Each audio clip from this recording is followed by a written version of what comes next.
Hello friends, welcome back to my channel. तो दोस्तों, आज हम देखेंगे कि सीएसएस में फ्लेक्स बॉक्स क्या है, यानी कि फ्लेक्स बॉक्स प्रॉपर्टी का यूज़ हम क्यों करते हैं। तो दिया फ्लेक्सिबल बॉक्स लेआउट, यानी कि जैसे कि किसी भी चीज़ को अगर हमको फ्लेक्सिबल बनाना हो, यानी कि एक जो मतलब किसी भी चीज़ को अरेंज करने का एक जो मेथड होता है, उस टाइप से किसी एलिमेंट को हमको अरेंज करना हो। जैसे यहाँ पे दिया है, it is a one dimensional layout method for arranging item in row और कॉलम। यानी कि ये क्या है, एक वन डायमेंशनल लेआउट है जो कि आइटम को रो और कॉलम के हिसाब से अरेंज करता है। ठीक। फ्लेक्स अगर किसी को हम फ्लेक्स बॉक्स प्रॉपर्टी देते, जैसे अब तक हमने पढ़ा है डिस्प्ले में, डिस्प्ले प्रॉपर्टी हम इनलाइन देते आए हैं, ब्लॉक देते आए हैं, इनलाइन ब्लॉक देते आए हैं। अब हम डिस्प्ले प्रॉपर्टी क्या देंगे, फ्लेक्स बॉक्स। ठीक। तो ये अभी वीएस कोड पे देखने से पहले हम देख लेते हैं कि द फ्लेक्स मॉडल क्या है। तो देखिए, अगर ये हमारा मान लीजिए ये पूरा हमारा वेब पेज है, ये जितने दूर में है ये पूरा वेब पेज है, इस पे ये मान लीजिए ये कोई डिव है, तो इस डिव से होके कोई एक्स एक्सिस जा रहा होगा। जैसे ये है एक्स एक्सिस, ये है वाई एक्सिस। ठीक।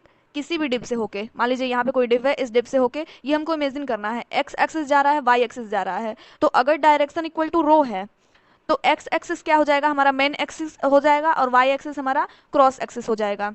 और अगर डायरेक्शन कॉलम है, तो क्या होगा, हमारा ये जो वर्टिकल लाइन है ये हमारा मेन एक्सिस हो जाएगा, और ये जो हॉरिजॉन्टल लाइन है ये हमारा क्रॉस एक्सिस हो जाएगा। इसको जब हम रन कराएंगे तो ज़्यादा बढ़िया समझ में आएगा। अब अभी बस इतना समझ लेते हैं कि अगर हम कोई भी वेब पेज बना रहे हैं, उस पर कोई डिव है, तो हमको ये इमेजिन करना है कि इससे होके दो एक्सिस जा रहे हैं, एक्स एक्सिस और वाई एक्सिस।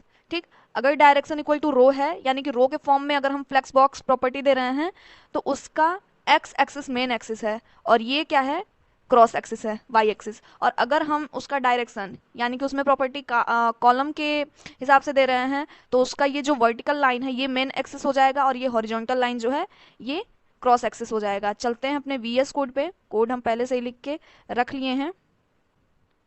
अब देखिए, यहाँ पे हमने सबसे पहले क्या किया है, फ्लेक्स बॉक्स ये एक हेडिंग क्रिएट किया है, और एक डिव क्रिएट किया है। इस डिव के अंदर हमने ये 6-7 डिव क्रिएट किए हैं, और सबको अलग अलग कलर दे दिया है स्टाइल एट्रीब्यूट का यूज़ करके। ये हमने एचटीएमएल में पढ़ा था। इसको हम सीएसएस में लिखेंगे तो ज़्यादा टाइम लग जाएगा, फिर इस डिव को कोई क्लास देनी पड़ेगी अलग अलग। यहीं पे हम स्टाइल एट्रीब्यूट का यूज़ करके सबको अलग अलग कलर दे दिए हैं। ठीक। इसको एक बार हम रन करवा के देखते हैं। एक मिनट, सीएसएस भी इसका हम देख लेते हैं। सीएसएस में ये जो कंटेनर है, इस डिव को जो हमने आईडी दी है, इस कंटेनर को हमने कुछ हाइट दे दिया है, विक दे दिया है 80%, और बैकग्राउंड कलर दे दिया है एजवेयर, यानी कि जैसे कि स्काई ब्लू से हल्का सा नीचे रहेगा इसका कलर, यानी कि हल्का रहेगा स्काई ब्लू से। मार्जिन दे दिया है इसको हमने 10 पिक्सल, और ऑटो कर दिया है ताकि ये सेंटर में आ जाए। बॉर्डर दे दिया हमने 2 पिक्सल का सॉलिड ब्लैक बॉर्डर। अब ये H1 जो है, इसको भी हमने टेक्स्ट अलाइन सेंटर कर दिया है, यानी कि जो H1 हेडिंग है उसको भी हमने सेंटर में कर दिया है। इसको हम एक बार रन करवा के देखते हैं। तो ये इस टाइप से आ रहा है, देखने में तो अच्छा लग रहा है। ये 7 कलर हो गए हैं हमारे। अब हम इसको एक बार डिस्प्ले प्रॉपर्टी दे के देखेंगे कि क्या होता है। तो सबसे पहले ये जो कंटेनर का डिव है, इसको हम कुछ प्रॉपर्टी दे देते हैं। तो आते हैं यहाँ पे, लिखते हैं कंटेनर डिव। इसको हम प्रॉपर्टी दे देंगे, मान लीजिए इसको हाइट दे देते हैं 100 पिक्सल, और विग दे देते हैं, विग दे देंगे हम 300 पिक्सल, और कलर दे देंगे वाइट।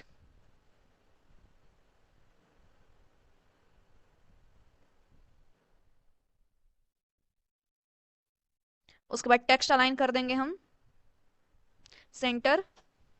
फॉन्ट साइज दे देंगे, फॉन्ट साइज हम कर देते हैं 25 पिक्सल। तो ये हमारा क्या हुआ, अब ये हमारा डिव है, और ये जो हमने कलर दिया है, तो ये क्या हो रहा है, इससे बाहर आ रहा है, तो देखने में थोड़ा सही नहीं लग रहा है। ये फॉन्ट साइज इसका बढ़ गया, और इसका कलर वाइट हो गया। इसी के लिए हमने जो प्रॉपर्टी दी है वो दी है। जैसे कि हमने हाइट दिया है 100 पिक्सल, विग दिया है, कलर दिया है, इसको टेक्स्ट अलाइन कर दिया है सेंटर, यानी कि ये जो हमने लिखा है ये सेंटर में आ जाए। लेकिन ये क्या हो रहा है, इस बॉक्स से बाहर हो जा रहा है।